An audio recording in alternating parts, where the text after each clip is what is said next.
Okay, for people who are joining our live stream, this is another internal meeting in our infinite series of ones discussing incremental language features of Wolfram Language. So let's start off here with formatting of intervals with quantities. So, wow, those are difficult cases. Okay, so the issue is what should be the standard way of representing? Yeah, these are difficult cases because let's look at ones which are a more reasonable range. Like, these are all pretty big ranges here. Well, let's take this one here, 0.0417. But it's a little bit artificial.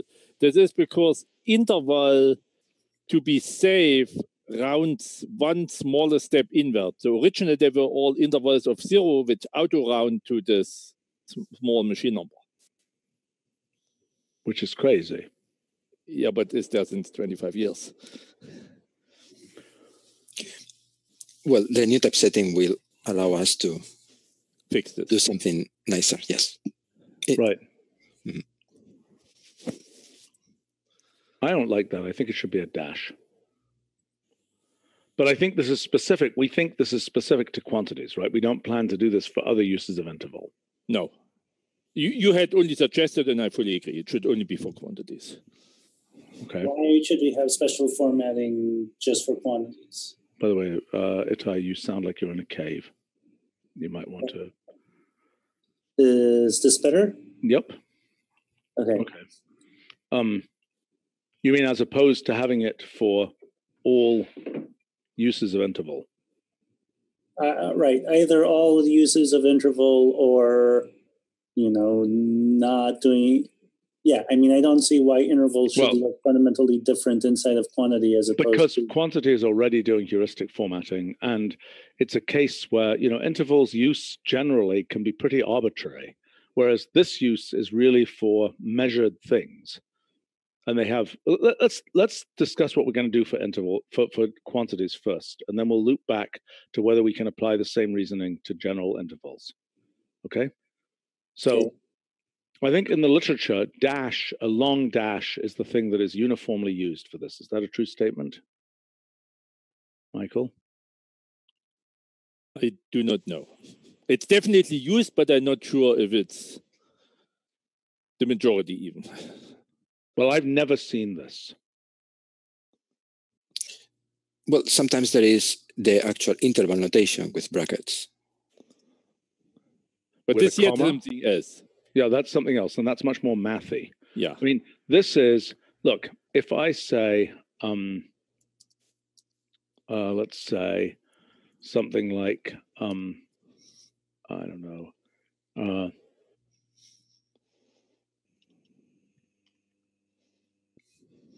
hopeless. I don't know. I mean, if I go to a typical, let's go to,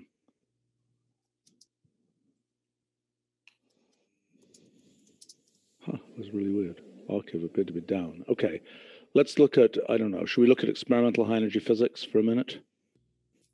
Yep.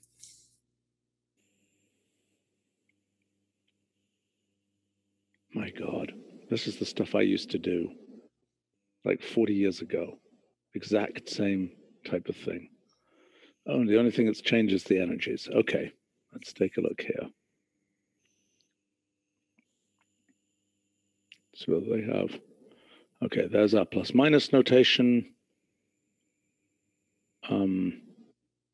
Let's just see whether they have a range kind of thing here.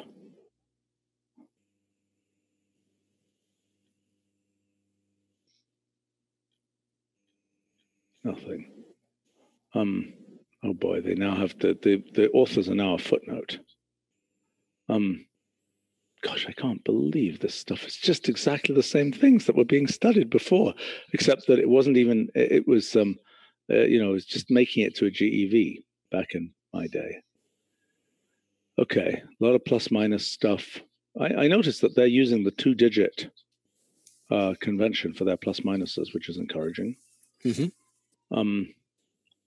So I'm just flipping through the particle data book, and I'm seeing lots of plus minus. And, yeah. and also less than. Right. Yeah, less than is something we haven't really covered. In other words, things which, that's an interesting formatting case, is the about case where it goes about. How do we handle that? In the case of about, how do we handle something where we know it's less than some value? With the standard thing so far, 0 plus minus something. Of course, if you know that it's positive, yeah, then it should be asymmetric, or I mean, we can have a special notation for that. Well, arguably, we should have a special wrapper for that case. But I think that's not really covered because the arithmetic gets different. For the case where it's merely less than, well, that arguably might be something we need to expand to. What is the arithmetic in that case? Nothing that has a closed form anymore. Sorry, but we could still have some sort of asymmetric interval, which is 0 on one side. And yeah, but what Michael is saying is if you know the thing, well, okay, if you know it's positive, yes, you can. Okay, but the point is with an interval, with an asymmetric plus minus, where the asymmetry goes down to 0, you're not hard bounding it above 0. Exactly. You're just saying the tail, there might be a tail wagging below 0, but it just isn't. So the question is there a formalism that represents the case where it actually is strictly bounded above 0? This is basically truncated probability distributions. But I'm confused. So in around, we always have some sort of extended distribution. Here we are talking about intervals, which is something different. No, I agree. But I'm asking the question in aroundology, so to speak. That is, around should be able to take every number that's in the particle data book and represent it. No. There are definitely some that don't fall into this. Okay, which? Neutrino masses. They are strict intervals. We have no idea what it is, we just have an interval. Right, and then we have lower bounds for things which are, masses above, right? That we've excluded. Well, in principle, you can have infinity as the you could have an asymmetric interval that extends to infinity. But I didn't understand your statement about neutrino masses, other than the fact that they're positive. What aspect of them? We currently do not even know in which scale they live, so we cannot give a mean. Yeah, you're saying there's no plus minus. There's a pure range for the neutrino. There's a pure range. Okay. So not many. Okay, but let's just think about that. How does interval interact like that range? Let's say the neutrino mass is between, 10 to the minus 3 electron volts and, 2 electron volts or something. Yeah. Our neutrino mass for that. But anyway, I think 2, yeah. Wow, is it really that good a bound these days? Back in my day, it could be in the MEV range.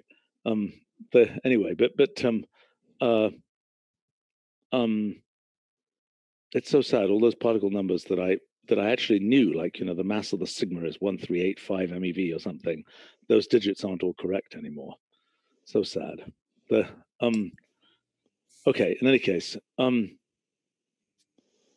let's see. But what is your point?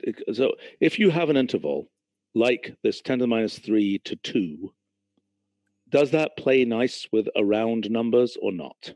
No. What does it do? I would say that we have already a representation for an interval, and then around is more like a simplified representation for a normal distribution. Well, I agree, but I'm asking you the question. If I say, let's imagine that I've got a decay, right, where it decays into, some particle decays to a neutrino, and we're trying to figure out what's the mass distribution, I don't know, of some other thing, right? But the mass of the particle is known as an around number. But the mass of the neutrino is known as an interval. What do we do? if we do arithmetic with both. Okay, but how does the arithmetic that combines them work? Do we get an interval out at the end, or do we get an around number out at the end? One is as right or wrong as the other.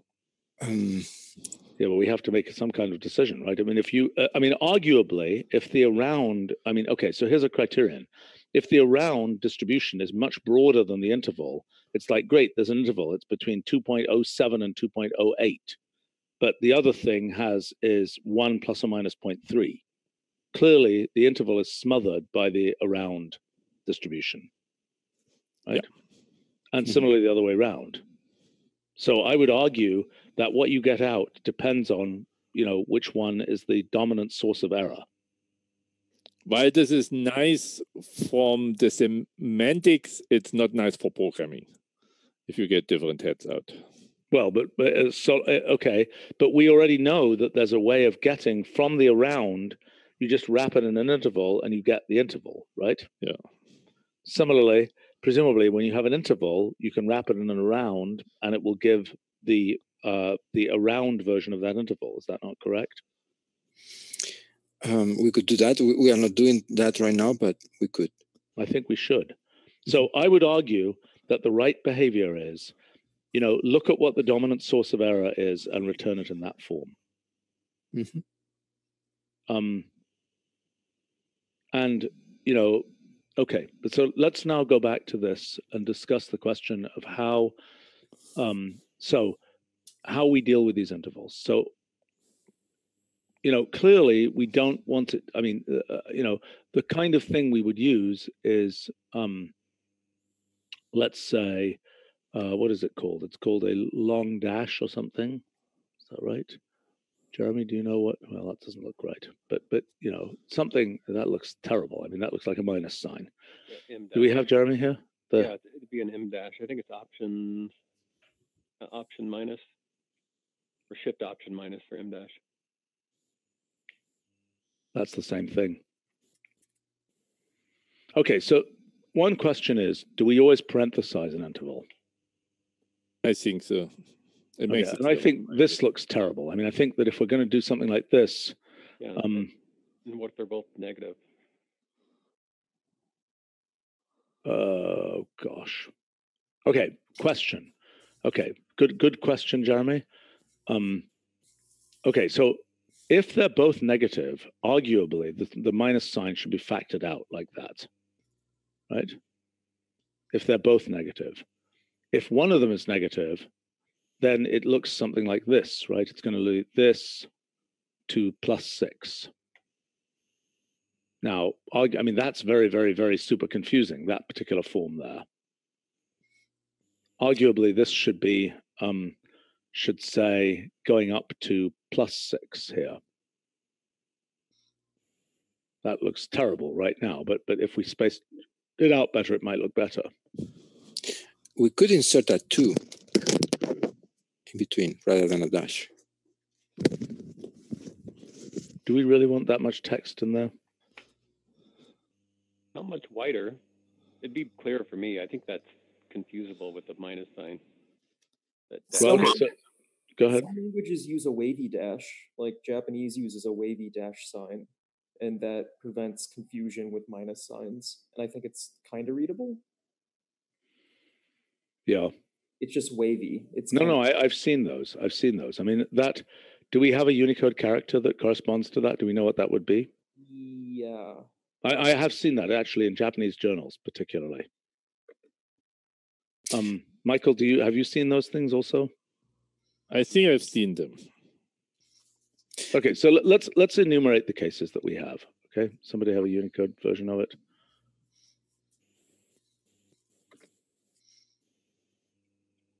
Unicode 301C.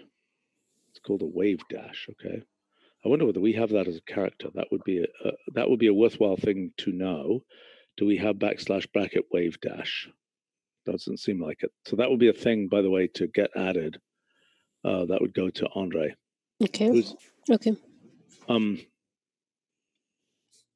Okay. So this is Unicode. I never use this way of doing it. 301C, is that right? Ah, amazing. Okay. So this would be something like that then. It's pretty funky. Yeah, wavy always seems to represent approximation. Rather than a range. Right. Yeah. And the dot, which I don't like at all, tends to represent a sequence from here to there, which is again a different thing.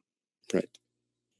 Okay, so let's look at what we might have. So we might have this, we might have, so the other thing being proposed. So, sorry, what do you mean by, what's the difference to a sequence? That there are intermediate pieces as opposed to an interval. I'm not convinced. Say, a very common form to input definite integrals in alpha is from x equals 0, ... 1. Okay, fine. But I think that's, okay, I'm not convinced by that as being, okay, so this one here, let's imagine, what do we do in alpha for this? What do we do for the, I mean, don't we use 2 in I think neutrino mass you can try should work. Okay, let's try neutrino mass. Yeah, we use 2.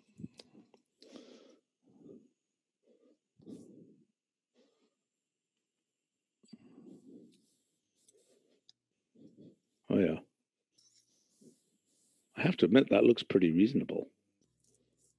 I mean, and that's a very nasty case, right? Because that's going from, and it has gray parens around it. Well, maybe we already solved this problem. Jeremy, any comments? No, I like this. I think not too wide and it's clear. Yeah, it looks good. And it's got those parens around the outside. I mean, maybe the smaller font size or something, but yeah, looks good. Okay. All right. And people agree then. If the first one is 1 or 2 times $min machine number, then we format it as 0. I think so. Yeah. Is there any case in which we will want different units here or something? Like the unit being with a number? I don't think we have that possibility, do we? I mean, if you do an interval from one, what's that? It canonicalizes to a single quantity if you do interval of 1 foot to 2 meters or something like that. Yes, I know, but I wonder that whether 4-type setting, I mean, whether... No. I mean, if one of the numbers is much smaller than the other one, whether one should be grams and the other kilograms or something. I think it would be pretty confusing for I think so too. To reflect units that it doesn't actually have. Right. What are we doing for negative numbers? Which way round does the interval go for negative? How does, actually, let me just look at the obvious thing. If I do -2 to -6. I think it reverses. Yeah. It's kind of the set in between, so it's irrelevant. Right. But so what would that format like with this 2 thing? Would the minus be factored, or would the minus be each individual one, -6 to -2? Probably it has to be -6 to -2. Yeah, I think so. It's easier to read. Fine. All right. I think we have a solution to this. No objections. And I think for now, let's get this working for quantities. Let's not cross the bridge of talking about interval itself. I personally favor leaving interval the way it is. Okay. Mm-hmm. Okay. Wrapped on this point. Okay. And I think that was what we wanted Jeremy here for, and I think that is now done. Same. Yeah, what's that? Okay. I think that is why I was here. Yes. Okay. Okay. Bye. Thanks, Seal. Yep. Bye. All right. Let's address this one next. Counts of object, because this seemed like a no-brainer. I mean, the use case that I had was, I've got a whole giant list of things, including all kinds of exotic nonsense. I just want to know how many of the following 10 things that I can easily enumerate are in this list. Mm-hmm. That make sense?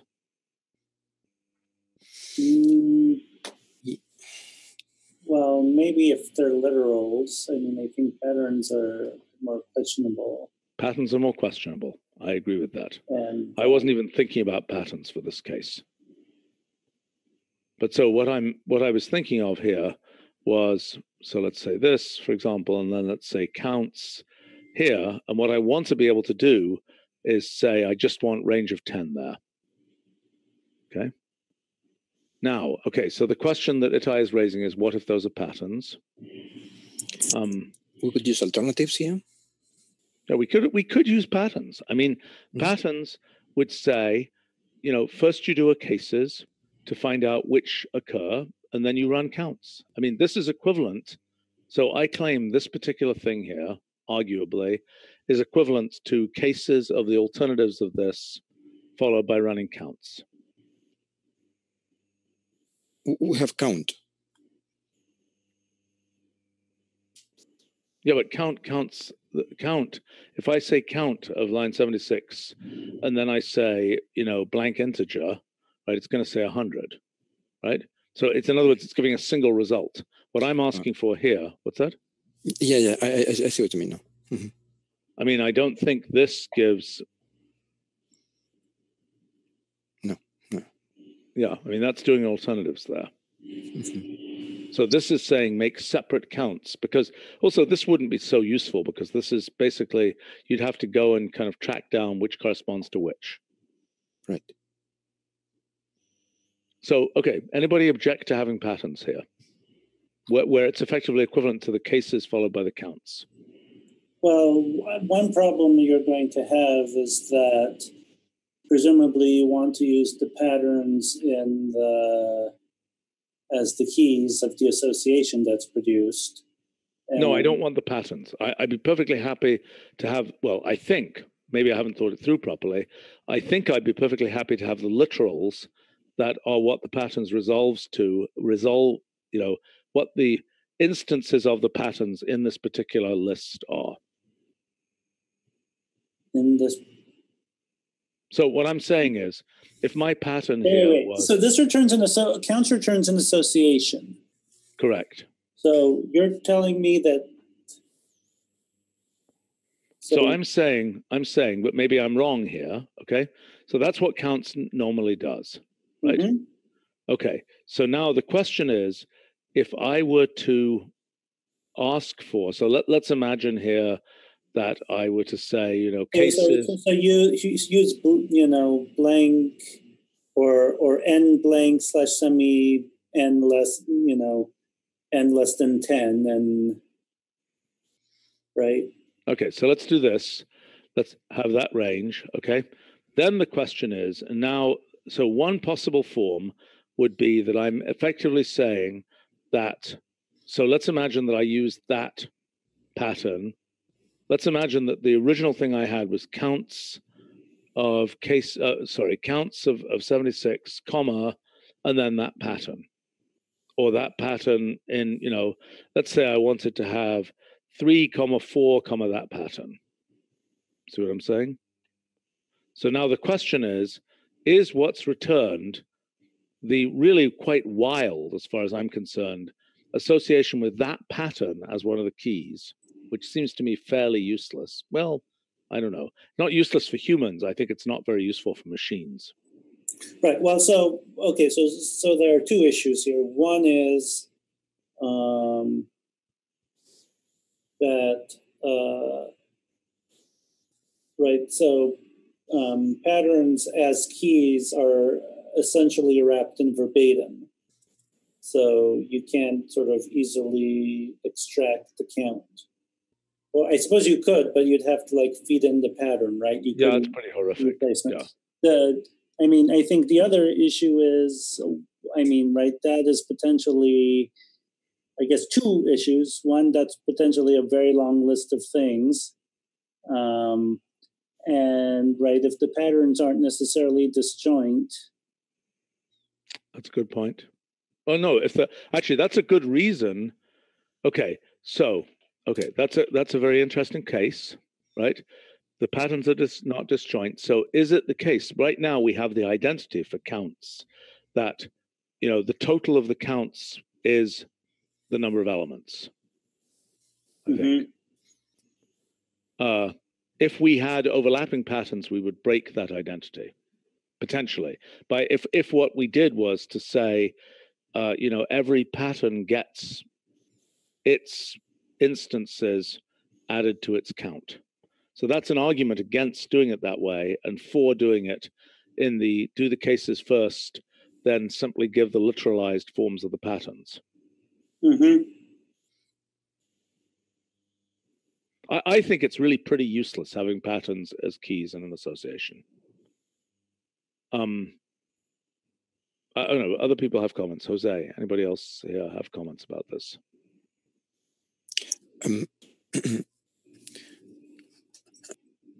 I do think that the counts cases construction is quite clear. Well, wait a minute. You're arguing that we just shouldn't do the thing I'm describing. But the problem is cases, the case that's useful is you've got a list of things and you want to know how many times do those particular things occur in a list. Now, obviously you can apply alternatives and put that into a cases and break those out and then do counts. But it seems like a sort of a no-brainer, easy to read code, easy to look for thing that just to say counts, oh, you can just count how many times this list of objects occurs. Right. Well, okay. Suppose the question is, what is the things you want to count as an ordered pair? Yeah, I think we could have then use count. Then use count itself. Count does that. That's why count isn't listed. Right, but what if you want to count several different ordered pairs? Well, then you have a list of ordered. Right, but how does counts know if list 3-4 is okay? Count an ordered pair. No, that's not what you're doing, Itai. Listen, if you want to count the ordered pair, use count. If you want to count, no. Right, but. I think what Itai is saying is that if we have a notation based on lists, then we cannot count objects that are lists. But that's not correct, because the form is only this form here, right? So in the case of, okay, let's be clear on what we're talking about here. If I say count, 4, 5, 1, 2, for example, and then I say count the number of instances of 1, 2, it's going to give 1, right? Count isn't listable in any way, right? I'm proposing a level spec. I don't know, but I don't know. But now counts plural. What I'm proposing is that what it does is it merely takes object 1, object 2, object 3 in a list, right? So were you to want to count ordered pairs, this is how you would do it. See what I'm saying? And I could perfectly well in this list just do that. And this is counting at the top level, right? There's no ambiguity, I think, here. Okay, so what if?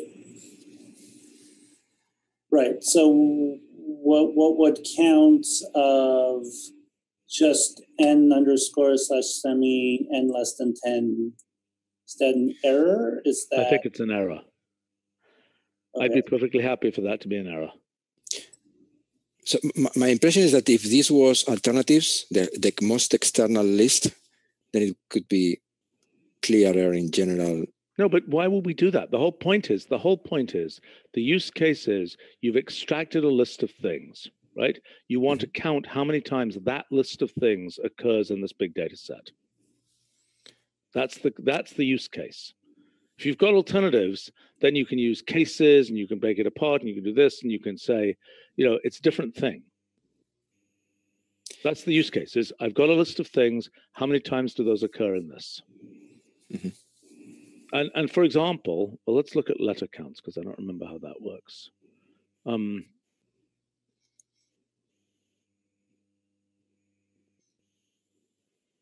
Humph.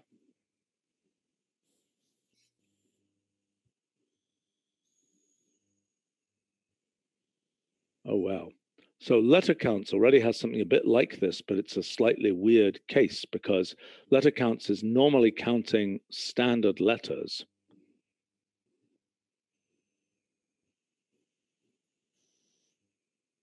Yeah, so this is kind of off the reservation for this, because it's already got a restriction to letters. Mm-hmm.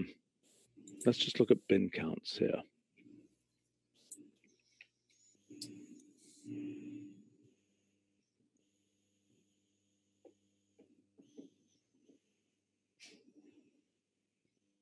Yeah, that again works differently. I mean, you would have to select, right? So I think this is purely a question for counts. I really like this. I mean, it's just there are a lot of use cases that I've had recently for this particular form. If nobody objects, I think we should do this, and we should have it be equivalent to the cases, which splits apart these things so we're not keying on on patterns. Reasonable? So basically, it'll be counts of cases of apply alternatives at the list. Yes, except that we didn't have. Yes, that's correct. Yes, that is correct. Yep, that's what I'm proposing. Okay, if we don't have objections, I think we should do this. Let's look at the next case that I was talking about, which is a merging function for KeyMap. And I don't understand why we don't have that right now. Where do we have merging functions? We have them for merge, right? So it's an option. We have an option merging function in initialization value, initialize, and persistent value. But how do we do the merge for associations? When we do, I mean, by the way, we need another name for join across. This thing with calling things joins. Okay, so here, oh boy, I think we've actually made these even more sophisticated now. So this is a slightly different thing, but you understand the issue. The issue is I'm doing a key map, and the result of it. So let me give an example. Okay, so let's imagine that we do. Well, let's do. Let's do accounts of random integer. We'll do that same type of thing again. Okay, now I say KeyMap.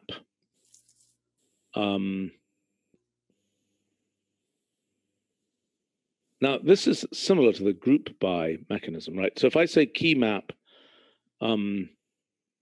hash greater than 40, let's say, onto this, I'm going to get a mess, right? Because what that did was it picked purely the last element that happened to, many of the things that were false were not merged, they were simply discarded. Right. Now, don't we have another place where we're doing this? I mean, where we use, do you get what I'm saying? Where we're using the fact that, they're combined using F. Right, so that's where we have two of these things. But I'm saying that there is an emergent need for merging, so to speak, in KeyMap. In fact, in general, any of these key star functions could have that possibility because they operate on keys, I think. Well, which ones could have that? Oh, what is the key collision function? What is that?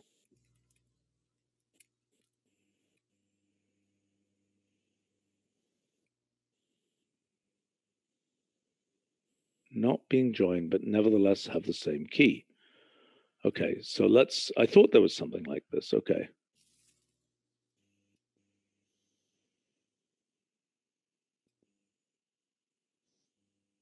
No, that's a different thing. I don't think so. I mean, f of blah is producing two identical, right? Your problem is that when you key map, f of blah might produce the same key. So you need to choose left, right.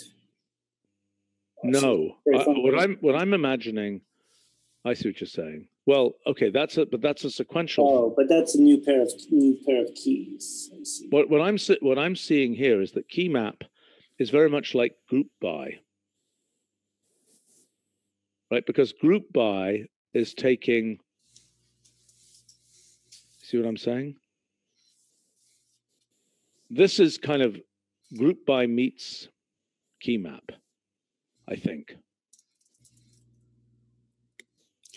I think I've seen something similar for sparse array. I don't remember exactly where. Perhaps a system option. For doing what? When you provide rules which have the same position but different elements, what to do, whether to take the mean, to add them, etc. Okay, good question. Well, okay, so what I'm proposing here is that we have a merging function, and that the merging function will take the bucket of keys, the bucket of outputs from. So, okay, no.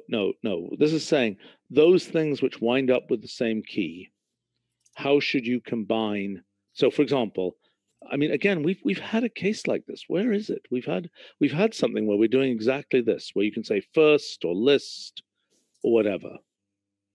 Actually, first wouldn't be the right thing. It would be the identity for the list, right? So what you're getting, what's fed to the merging function would be the list. I'm certain we've had this someplace else.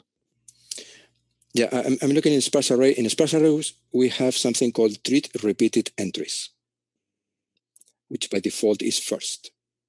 It's a system option. Oh, okay. So it's not exposed thing. But I remember that we've had this issue.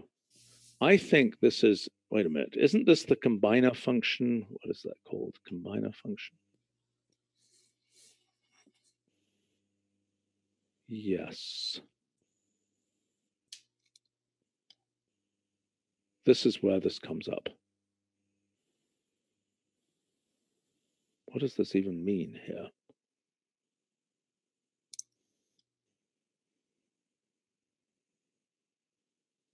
What does this mean? Oh, okay. This is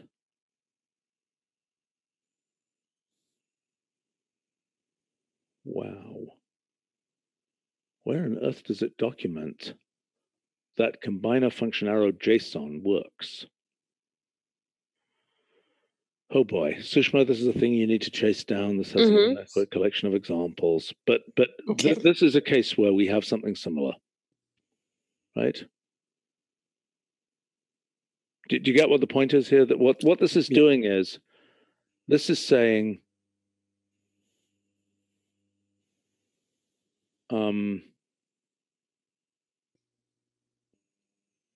here's how to take, here's how to take the fragments, right. Here's how to take the fragments that have been created from a template and combine them together to make the output.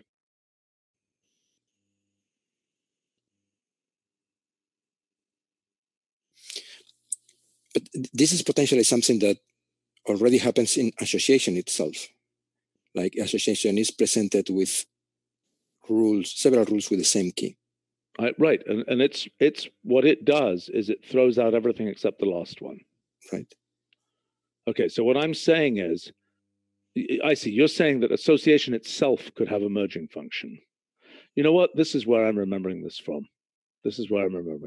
We talked about doing that, but we didn't have a good mechanism. Well, what I'm saying is that this is as basic as a sparse array. And in a sparse array, there is a system option that handles that. Yeah, but we're not going to have a system option here to do this. That would be crazy. Right. The issue is that association is a Verog's thing that can't have options as such.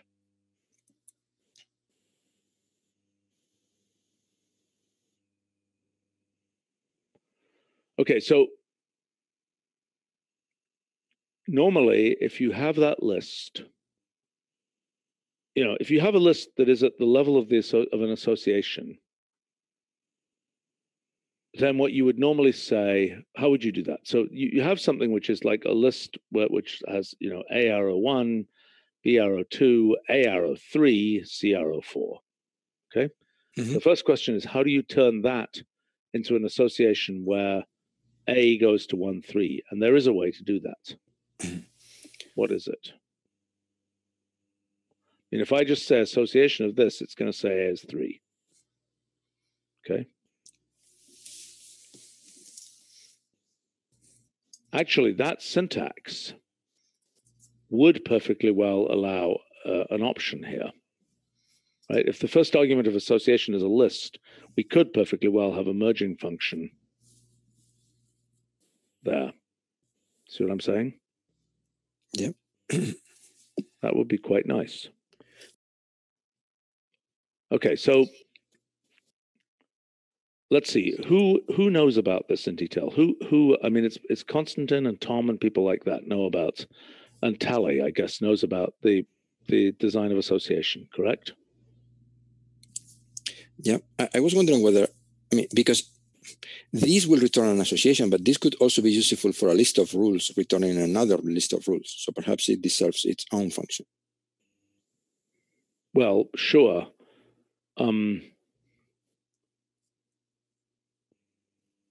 Like a key merge or merge keys or. Yeah, well, I mean, look, KeyMap. No, that's exactly what this does. Oh, exactly. This is merge. Okay. Mm-hmm. For a key value pair. Mm-hmm. Right. So what this is doing, what we're saying is, in KeyMap, because it could generate an association rather than a list, which has, where you need to insert a merging operation that isn't the pure default association merging operation, right? That's why we need this option. So just to give a sense here of which other ones here would need that, most of these, like key select, key sort, key take, they don't need that, right? What does key union do?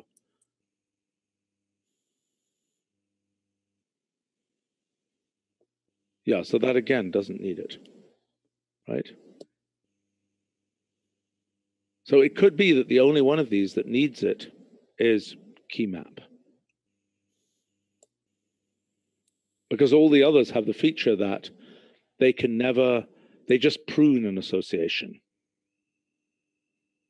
Actually, key sort, what is key sort? No, it just sorts. So again, yeah, these just sort. So they don't, so the only one of these, I believe, that needs this is KeyMap. And association itself, arguably. Okay, is this the wrong group of people to figure this out? Sushma, can you take that? Can we write something up about this and send it to those other people? I think this is frankly, I think this is a no-brainer thing to have this. Okay, I can. Yes, go ahead.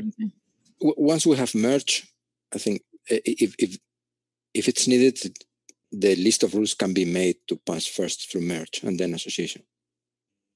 Well, yeah, but I don't think we're ever constructing. I'm sure KeyMap is implemented without going through a list of rules. Right? Right. Mm-hmm. So this is a good thing. And I wonder whether there are other merging functions that we might need. For example, we could put that into sparse array, conceivably. Mm-hmm. Okay. All right, let's keep going for a second here. What is association reap? Is the associational version. Right. Yeah, so the idea here is it's pretty much the same as sow and reap, but the kind of syntax of using sow and reap is a bit ugly at times. And so if you can sow in a way that it constructs an association where the keys are. Is that Daniel? Who's this is Daniel. Okay. Great. Daniel, do you have an opinion about that merging thing? Were you paying attention to that, or I was. Yeah, I mean, so it was the conclusion of adding an option to KeyMap. Yeah. Yeah, it makes sense. Okay. All right. Let's go back to this. Sorry, I just didn't. Okay. So what is being proposed here? So the issue here is, sow and reap were clearly designed long before associations. Right. So it's kind of nice if you can just do sow and reap in a way that you get an association at the end rather than having to nest a bunch of reaps. Because when you use reap, typically you have to take the second part and then you have to flatten one level, and it's just it's kind of ugly. Yeah. So what are you proposing here? So you just use association reap, and you just get back an association where the keys are the kind of keys that were sown, and it's just a bit cleaner code. Right. As opposed to getting back, but wait a minute, where do you get back the result? Exactly. I was just reviewing my own thing, and originally I had planned on adding a special key that would be the end result, and I ended up in my own code not worrying about that because I just had a set operation inside of the thing that would capture the result. But that is a good point. Is there a special key that should be used for the result, or what? That's pretty yucky. I mean, let's think about that for a second. So imagine, reap. Let's look at reap for a second.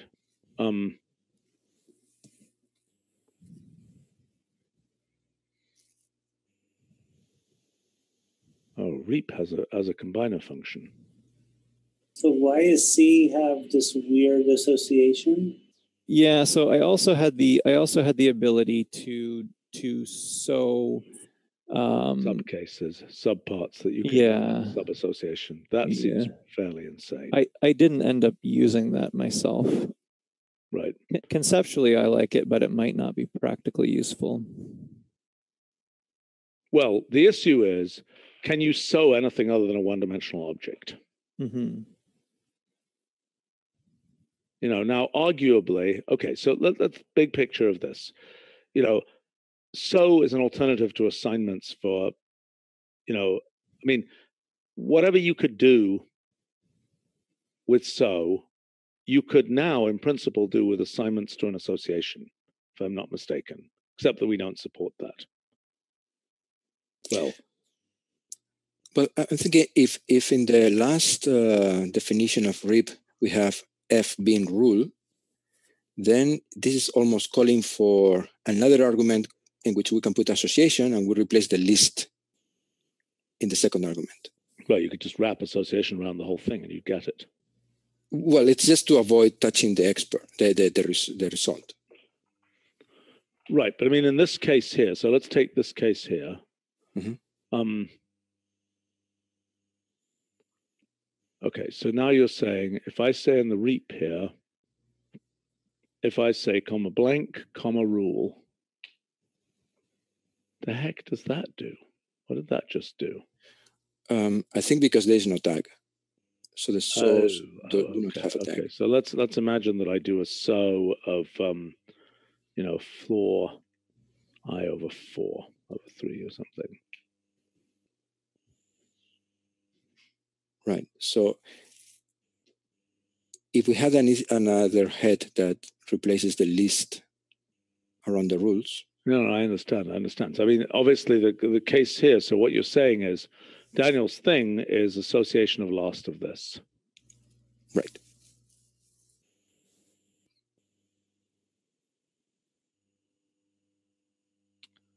Look, it's a general thing in a bunch of functions that, you know, we have returned results in a list as opposed to in an association, because we didn't have associations for many years. And there are things where we've got to return 3 things.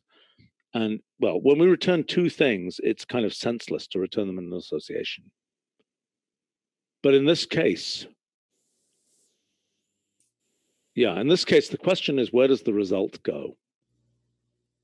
In the REAP, what does this do in the normal case? Let me just see.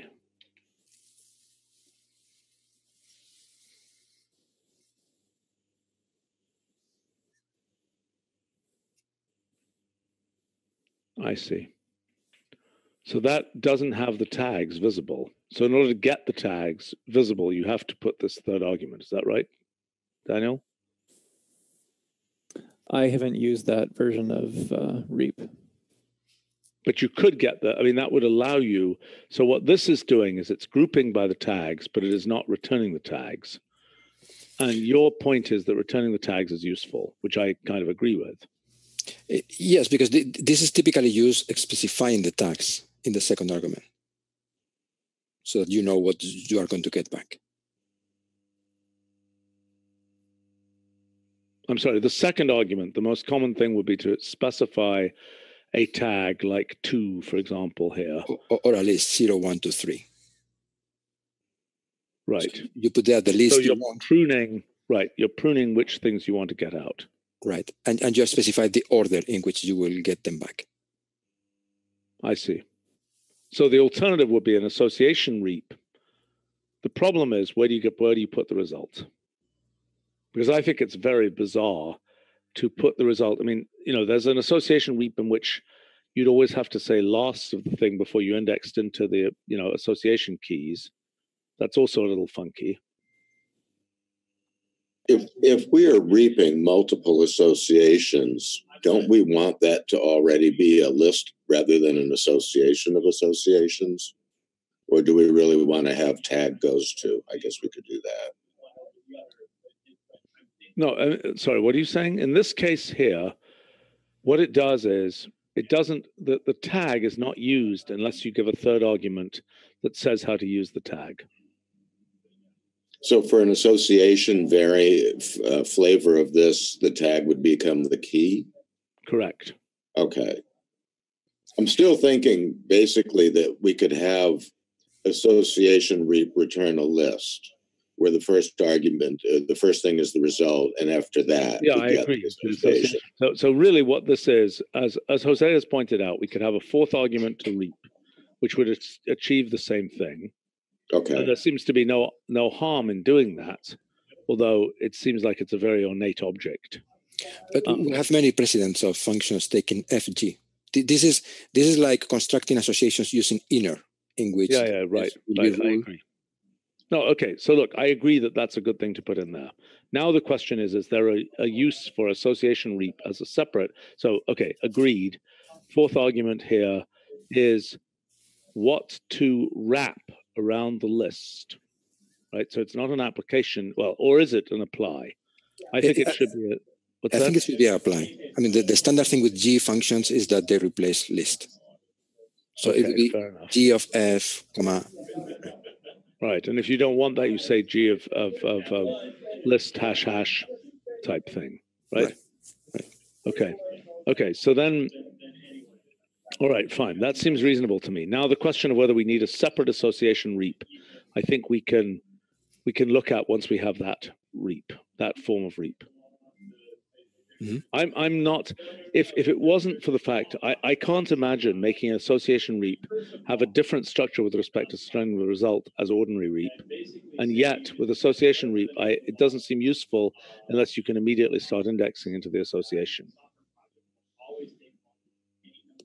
Here's one thing though, if we're returning a bunch of associations and we use this fourth argument and say it's association, does that mean that it applies at both levels? No.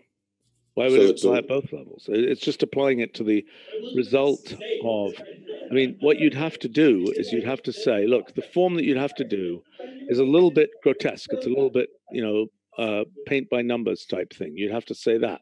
You'd have to say rule there and then association, right? Yep.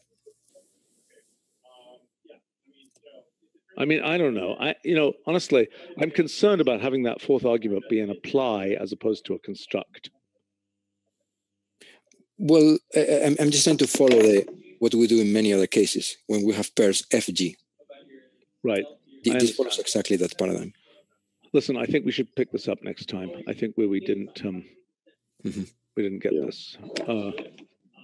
And I don't even remember what this is. Oh, this beautiful thing. Oh, I wish we'd had a chance to discuss this. I love this function.